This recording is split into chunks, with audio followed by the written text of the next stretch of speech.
अस्सलाम वालेकुम guys, hope सब लोग बहुत अच्छे होंगे, खुश होंगे, आबाद होंगे, पर रख रहे होंगे बहुत सारा ख्याल। मैं फिर से एक बार लेकर आई हूँ आपके लिए आलू के पराठे बनाने का बहुत ही आसान तरीका। बहुत ही टेस्टी बनते हैं, बहुत ही मज़े के बनते हैं। आप भी अपने घर में ज़रूर ट्राई कीजिएगा।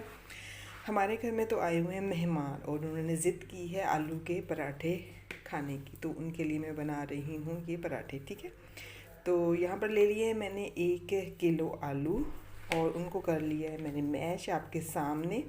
ठीक है, और अब मैं इनके अंदर ऐड करूँगी वो चीज़ें जो कि बहुत ज़रूरी हैं इसके अंदर जाना और जिनसे बहुत टेस्टी बनते हैं आलू के पराठे। ठीक है, उससे पहले मेरी आपसे रिक्वेस्ट है, मेरे चैनल को करें सब्सक्राइब, लाइक, शेयर और कमेंट भी ज़रूर करिएगा। ठीक है, आलू हो चुके हैं मैश।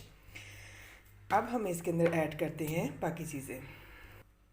जी गाइज़, यहाँ पर लिया है मैंने क्रश किया हुआ प्याज, एक छोटा प्याज लिया है, वो मैं इसके अंदर ऐड करूँगी। जो आलू के पराठे हैं वो ज़्यादा प्याज से ही अच्छे लगते हैं। ठीक है, और ये है हरा प्याज, ये भी मैंने क्रश कर लिया था, ये भी इसके अंदर जाएगा। और इसके साथ मैंने थोड़ा सा कटा हुआ प्याज लिया है टेस्ट के लिए, ताकि थोड़ा थोड़ा जब पराठा खाएँ तो मुँह में आए और बहुत अच्छा टेस्ट दे। ठीक है, तो ये भी मैंने छोटा प्याज एक ले लिया है। और उसके साथ ही मैंने ली है क्रश की हुई हरी मिर्चें। हरी मिर्चों से भी बहुत अच्छा टेस्ट आता है। यहाँ पर लिया है मैंने बारीक कटी हुई हरी मेथी, वो भी इसके अंदर जाएगी। और इसके साथ ही मैंने लिया है हरा धनिया बारीक कटा हुआ, ये भी इसके अंदर ऐड हो जाएगा। ठीक है, यहाँ पर लिए मैंने थोड़े से मसाले जो कि बहुत हैं खुशबूदार, और इनको मैं इसके अंदर ऐड करूँगी। ठीक है, इनको मैं कर लेती हूँ ग्राइंड। जी गाइस, ये मसाला मैंने पीस लिया है। ठीक है, जो मैंने आपको दिखाया था ये मैं इसके अंदर ऐड कर रही हूँ। इसके अंदर जाएगा 1 चम्मच भर के नमक, और साथ ही जाएगा मिक्स मसाला पिसा हुआ, वो भी 1 चम्मच। और इसके साथ ही इसके अंदर ऐड करेंगे दादड़ मिर्च, चिली फ्लेक्स जिसे कहते हैं, ये आधा चम्मच। थोड़ी सी जाएगी लाल मिर्च इसके अंदर,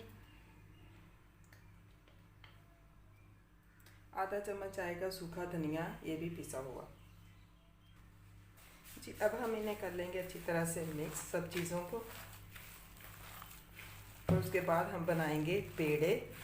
पेड़े आपने बिल्कुल वैसे ही बनाने हैं जैसे मैंने पहले अपने मूलियों वाली रेसिपी में आपको बता चुकी हूँ कि एक रोटी का जो पेड़ा उसको हाफ लेके आपने 2 बनाने हैं। ठीक है जी गाइस, बहुत टेस्टी बना है, मैंने चेक कर लिया है। और अब हम जी गाइस, पेड़े हमने ले लिए हैं, अब हम इसकी बेलेंगे रोटियां और आपको दिखाएंगे।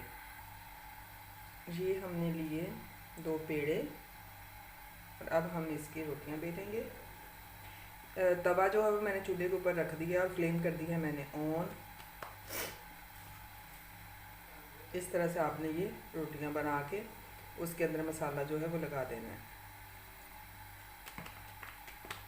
ये देखिए, ठीक है। अब इसके अंदर जो है यहाँ से हम लेंगे थोड़ा सा मसाला, जितनी हमें ज़रूरत है उसके मुताबिक,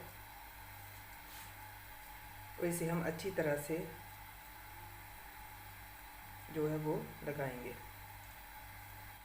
इसके साथ ही इसके अंदर जो है थोड़ा सा जो ऑयल है वो हम ऐड करेंगे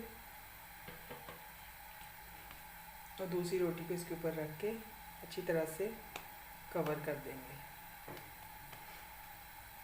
यहाँ पर हम जो है वो थोड़ा सा ऑयल लगाएंगे तवे के ऊपर, ताकि जो पराठा है वो साथ ना हमारा चिपके। ठीक है, फ्लेम मैंने हाई की हुई थी, अब थोड़ी सी मीडियम कर देती हूँ और अपना पराठा जो है वो बनाना स्टार्ट करते हैं। ये आपके सामने मैं बना रही हूँ, बेलन में बिल्कुल यूज़ नहीं कर रही। इसको पहले आपने ऐसे करना है, उसके बाद आपने जो है पकाना शुरू करना है।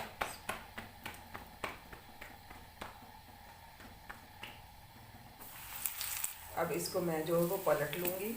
बहुत गर्म है, मुझे ना इसके हाथ नहीं लग रहा, तो इसलिए मैं जो है इसके साथ ही इसको पलटूँगी।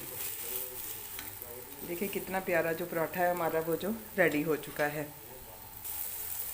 दूसरी तरफ भी हमने ऑयल जो है वो लगा दिया है और अब जो पराठा है हमारा वो रेडी हो चुका है। अब हम इसे करते हैं डिश आउट। इसी पराठा हमारा जो है बिल्कुल रेडी है। आप देख सकते हैं कितना ज़बरदस्त बना है। मैंने हाथों से बनाया, बेलन का इस्तेमाल मैंने बिल्कुल नहीं किया। अब हम इसे खाएंगे मक्खन के साथ। आपको, मुझे उम्मीद है कि आपको ये जो पराठा बहुत पसंद आया होगा। तो इसके साथ ही मुझे दीजिए इजाज़त। अपना बहुत सारा ख्याल रखिए, खुश रहिए, आबाद रहिए, मुझे रखिए दुआ में याद। अल्लाह हाफिज़।